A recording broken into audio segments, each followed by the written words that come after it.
തിയേറ്ററിൽ തകർത്തോടിക്കൊണ്ടിരിക്കുന്ന സിനിമയാണ് കൽക്കി 2898 AD എന്ന് പറഞ്ഞ സിനിമ ഇപ്പം 5 ദിവസത്തിലോട്ട് കടക്കുവാണ്. അപ്പോൾ ഈ സിനിമയുടെ 4 ദിവസത്തെ വേൾഡ് വൈഡ് കളക്ഷൻ എത്രയാണെന്ന് നിങ്ങൾക്ക് അറിയാമോ? അപ്പോൾ അതാണ് നമ്മൾ ഇന്നത്തെ വീഡിയോയുടെ പറയുന്നത്. ഈ സിനിമയുടെ IMDb റേറ്റ് ആയിട്ട് പറയുന്നത് 8.3 ആണ്. കൽക്കി 2898 AD എന്ന് പറഞ്ഞ സിനിമയുടെ വേൾഡ് വൈഡ് സ്ക്രീൻ കൗണ്ട് നോക്കുവാണെങ്കിൽ 8000-ന് മുകളിലുണ്ട്. ഈ സിനിമ ഹിന്ദിയിൽ നിന്ന് മാത്രം 4 ദിവസത്തെ കളക്ഷൻ നോക്കുവാണെങ്കിൽ 111 കോടിയാണ് കളക്ട് ചെയ്തിട്ടുള്ളത്. 4 ദിവസത്തെ ടോട്ടൽ ഇന്ത്യ കളക്ഷൻ എന്ന് പറയുന്നത് 368 കോടിയാണ്. പിന്നെ സിനിമയുടെ 4 ദിവസത്തെ ഓവർസീ കളക്ഷൻ നോക്കുവാണെങ്കിൽ 124 കോടിയാണ് സിനിമ കളക്ട് ചെയ്തിട്ടുള്ളത്. കൽക്കി 2898 AD എന്ന് പറഞ്ഞ സിനിമയുടെ 4 ദിവസത്തെ വേൾഡ് വൈഡ് കളക്ഷൻ നോക്കുവാണെങ്കിൽ 492 കോടിയാണ് സിനിമ കളക്ട് ചെയ്തിട്ടുള്ളത്. അതുപോലെ തന്നെ ഈ സിനിമയുടെ ബഡ്ജറ്റ് ആയിട്ട് പറയുന്നത് 600 കോടിയാണ്.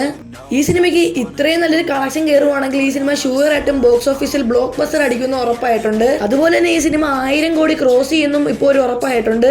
പ്രഭാസിന്റെ 6ാമത്തെ സിനിമയാണ് ഹിന്ദിയിൽ നിന്നും 100 കോടി അടിക്കുന്നത്. അപ്പോൾ ഇത്രയേ ഉള്ളൂ ഗൈസ് നമ്മളെ വീഡിയോ. അപ്പോൾ ബൈ ഗൈസ്.